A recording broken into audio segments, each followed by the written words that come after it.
আমার বাবা আমার স্বামীকে যৌতুক হিসাবে গরু কিনে দেন, সেই গরু বিক্রি করে আমার স্বামী আমার মহারণা পরিশোধ করেন, এটা জায়েজ হবে কিনা? এটা তো বড় ধরনের চিটারি দেখা যাচ্ছে। শ্বশুরের কাছ থেকে যৌতুক নিয়ে ওইটা দিয়ে যদি স্ত্রীর মহান পরিশোধ করা হয়, তাহলে এটা তো কই তেল দিয়ে কই বাজার মতো হয়ে গেল। হ্যাঁ, এখানে মোহর যেটা ধার্য করা হয়েছে, সেই ধার্যকৃত মোহর যদি পরিশোধ করেন স্ত্রীকে, মোহর পরিশোধ হয়ে যাবে। কিন্তু স্বামী শ্বশুরের কাছ থেকে যে যৌতুক নিয়েছেন, গরু নেই, টাকা নেই, পয়সা নেই, সেটা তো হারাম।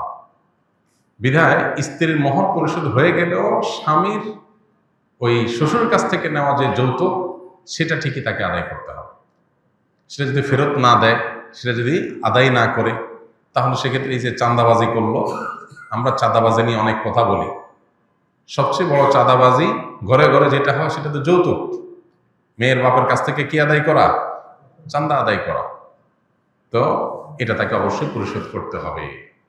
অর্থাৎ এটাতে যৌতুকও হালাল হয়ে গেল, কারণ মেয়ের দিয়ে দিছে, শ্বশুরের মেয়েকে দিয়ে দিছে বিধায় যৌতুক হালাল হয়ে গেল। বিষয়টা সেরকম না।